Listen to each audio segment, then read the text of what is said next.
So are you ever listening to CNBC or any of your financial educators and you're hearing things like P ratio and limit order and all these kind of terms and terminologies that just sound like gibberish? Well, let me tell you, it's not just you. You're not alone.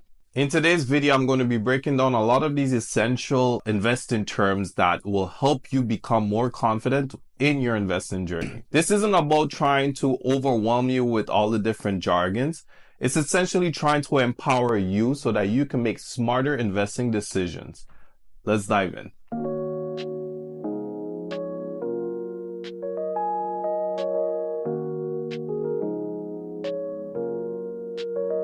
So just imagine you go to a new city, you don't have a map, you don't have a phone, you don't know how to navigate yourself around this new city. You'd be lost, right?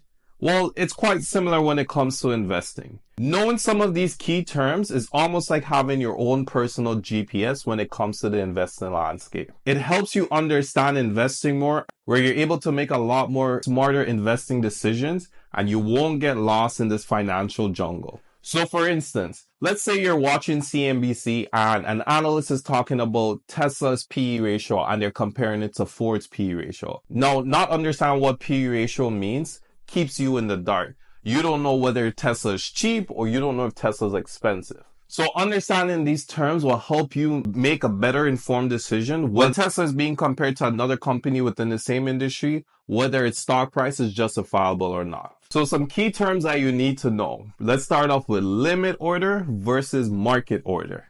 A limit order is like placing a bid at an auction. So putting in a limit order is like telling your broker, hey, I want to buy this stock at $50, but only if it drops to this price. Because now with a limit order, it gives you, the buyer, full control at what price you want to purchase this asset at. Now, a market order is no matter what the price is at, I want to execute this purchase immediately. So you might be paying a little bit more for the stock, but if you want to execute it immediately, market order is your friend. So think of it like buying tickets for a concert. With a limit order, you're only purchasing this ticket only if the price gets to $50. However, with a market order, you're buying it at whatever price is available at that time. All right, next up, we have price to earnings ratio. Think of it as a price tag for a company's earnings. A high PE ratio means that investors are paying a premium for each dollar the company is earning. So for instance, sometimes a company like Apple will have a high PE ratio. It suggests that investors believe in strong future growth for the company.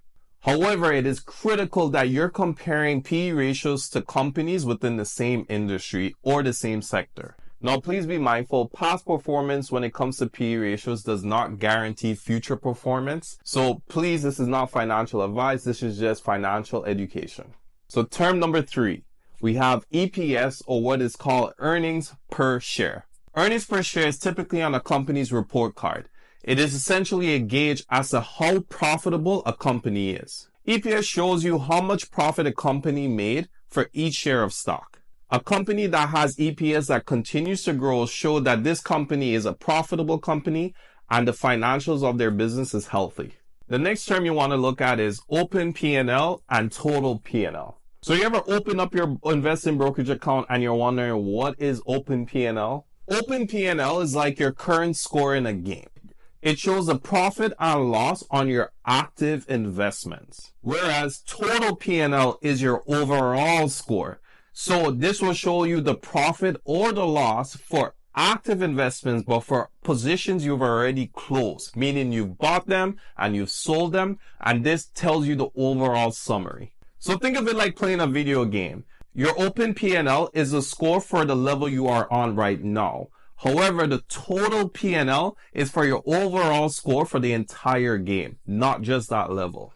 Term 5, one of my favorites, and I know one of your favorites, dividends. So dividends is literally like receiving rent from the investments that you own. And dividend yield tells you how much a company pays out in dividends compared to its stock price. A higher yield means you're getting a bigger piece of the pie. But you have to be careful with companies that are giving too high of a yield. So for instance, if a stock price is $100, but it pays a $5 annual dividend, that means its dividend yield is 5%. Now, be mindful, not every company pays a dividend, so you have to do research. and dividends can be cut if the company is suffering financially. And also be mindful that dividends can be cut at any time if the company and the board of directors choose to do so. So that's some of the risks that you want to pay attention to when you're looking for dividend plays. See, now you have the tools to be able to navigate the investing world with a bit more confidence. You want to use limit orders to control your costs, analyze PE ratios to know if you're paying a premium or not for a stock, and you can now use EPS to determine whether a company has a healthy financial or not so healthy. Now remember, investing, it is not a sprint, it is a marathon. So continue to learn. Ensure that you're subscribed to this channel so that you can continue to develop your tools and your skills for the investing landscape. So you're going to learn more terms, you're going to practice what you learn, and now watch your financial knowledge just grow. Now, if you learned something new today, I would appreciate if you drop your thoughts in the comments. Also, if there's something else you want me to cover, please let me know also. I love your feedback. I love when people engage and interact so that I can help create better content for you. Now, like I said, make sure you subscribe to this channel. If you want, you could book a one-on-one with me. The link will be in the description. You can also join my online investing community where I share a lot of knowledge and I share my theses and different things about the stock market to help investors. Now, remember, here at Money Mind Resources, invest smarter, earn more, live free.